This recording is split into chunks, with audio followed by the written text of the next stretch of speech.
बिस्मिल्लाहिर्रहमानिर्रहीम। अस्सलामुअलैकुम viewers, welcome to my channel. तो आज हम आपके लिए लेकर आए बेसन के लड्डू की रेसिपी जो कि बहुत ही जल्दी बन जाती है। तो इस रेसिपी को जानने से पहले अगर आप मेरे चैनल पर न्यू है तो प्लीज़ मेरे चैनल को सब्सक्राइब कीजिए, वीडियो को लाइक और शेयर कीजिए।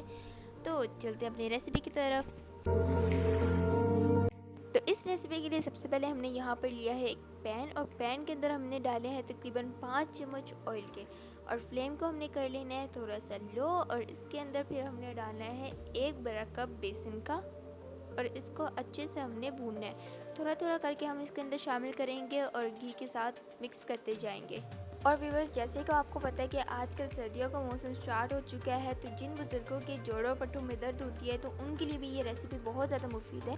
व्यूअर्स, इसके साथ जल्दी से मेरे चैनल को सब्सक्राइब कीजिए, वीडियो को लाइक और शेयर कीजिए, ताकि आगे भी इसी तरह यूनिक से हम रेसिपीज आपके लिए लाते रहें।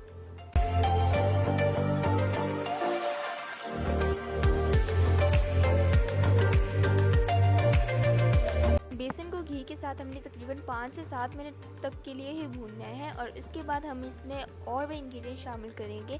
तो यहाँ पर हमने लिया है 1 चम्मच सूजी का और 1 चम्मच मिल्क पाउडर का। ये दोनों चम्मच हमने इसके अंदर डाल दिया, और इसको भी हम अच्छे से मिक्स करेंगे और बेसन के साथ अच्छे से भून लेंगे। सूजी को हमने सबसे पहले भून लिया था अच्छे से तकरीबन 2-3 मिनट के लिए, और उसके बाद हमने इसके अंदर डाला है, उससे ज़्यादा टेस्ट अच्छा आता है। और मिल्क पाउडर से इसका मिल्की जैसा टेस्ट आता है, जो कि और भी ज़्यादा अच्छा लगता है इसके अंदर।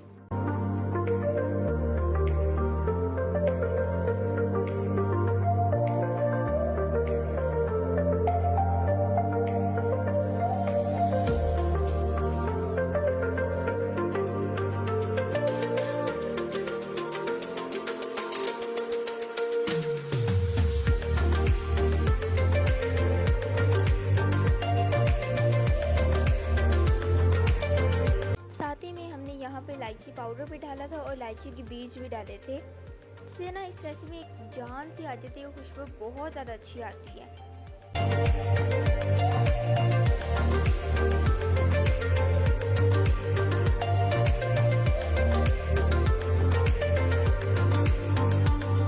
इस रेसिपी को आपको तकरीबन 5 से 7 मिनट तक लो फ्लेम पर पकाना है, जब तक ये हल्का ब्राउन ना हो जाए।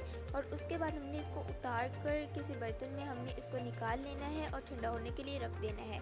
और ठंडा करने के बाद हम इसके अंदर शामिल करेंगे शुगर पाउडर। चीनी नहीं आपको लेनी, बल्कि उसका पाउडर चाहिए। और हम तकरीबन इसके अंदर 3 चम्मच शामिल करेंगे, और उसके बाद इसको हम अच्छे से मिक्स करेंगे।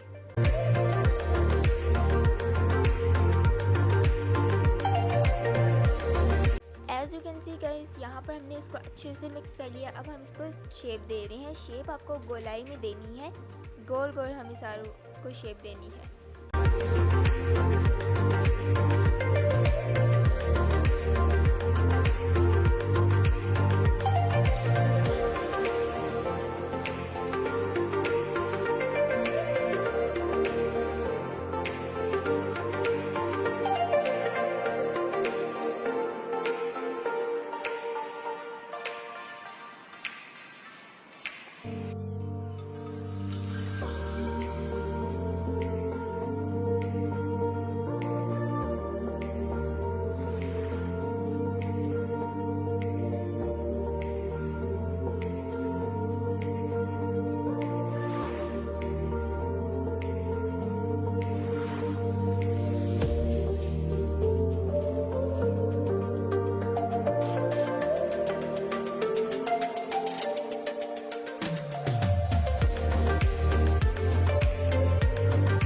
तो गाइस, ये है इसकी फाइनल लुक। हमने इसके ऊपर कटे हुए बादाम डाल के इसको गार्निश कर लिया था।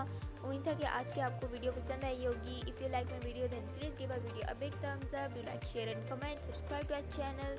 और फिर मिलते हैं नेक्स्ट वीडियो में। तब तक के लिए अल्लाह हाफिज़। बहुत ज़्यादा ख्याल रखिएगा अपना, हमें अपनी दुआओं में भी याद रखिएगा। तो अल्लाह हाफिज़, और इसको भी इंजॉय करें।